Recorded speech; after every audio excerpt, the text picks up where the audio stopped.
જો આપણે ધોરણ છઠ્ઠામાં આવ્યા નવા છીએ એટલે કઈ વસ્તુના શું કહેવાય એની ખબર હોય નહીં. આના કાચની કસનળી કહેવાય.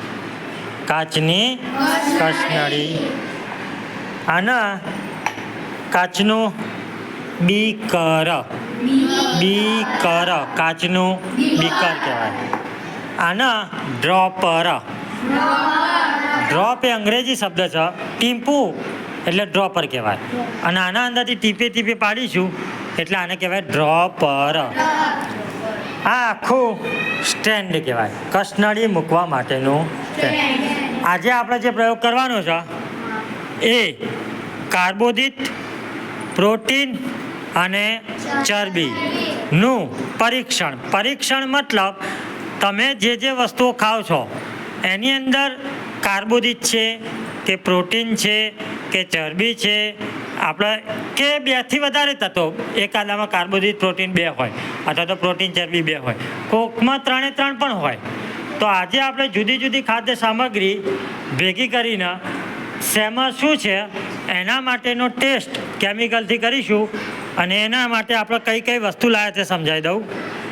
આ છે મગનો પાવડર, આ છે ચણાનો લોટ, આ છે ઘઉંનો લોટ, આ ખાવાનું તેલ, આ એરંડાના બીજ, આ બટાકો, આ રીંગણ એટલે શાકભાજી, આ ભાત, આ વધારામાં દાળ, આ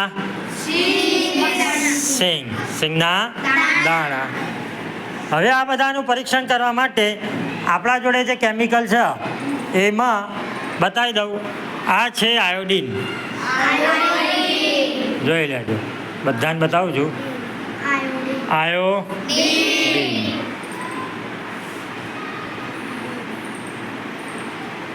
લખ્યું છે એના ઉપર? કયા કલરનું દેખાય છે આયોડીન? પીળા જેવું, હે ને? અચ્છા, પીળા જેવું. આ છે CuSO4 કોપર સલ્ફેટ મોરથુથુ. CuSO4 કોપર સલ્ફેટ મોરથુથુ. આનો કલર કેવો હોય પણ હું તમને ખોલીને બતાવીશ.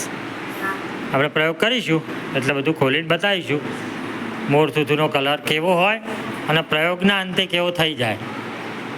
બરાબર? Copper sulphate CuSO4 મોરથુથુ. એના ઉપર લખ્યું છે 2 નામ. તો ત્રીજું મેં તમને કીધું. આને કહેવાય NaOH caustic soda. NaOH caustic soda. Sodium hydroxide પણ કહેવાય. સોડિયમ હાઇડ્રોક્સાઇડ પણ કહેવાય. આ થોડું જલદ આવે એટલે થોડું દૂર રહેવાનું. પેલા બેની વાંધો નથી.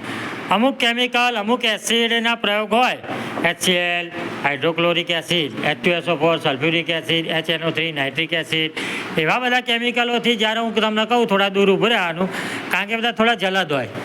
જલદ એટલે બાળી નાખો. તો એવા વખતે તમારે થોડી સાવચેતી રાખવાની. કોઈ પણ પ્રયોગ કરો ત્યારે કાચની જોડે પ્રયોગ કરતી વખતે સાવચેતી રાખવાની અને આવા કેમિકલ જોડે પ્રયોગ કરતી વખતે સાવચેતી રાખવાની. બરાબર? હવે આપણો પ્રયોગ સ્ટાર્ટ કરીએ છીએ.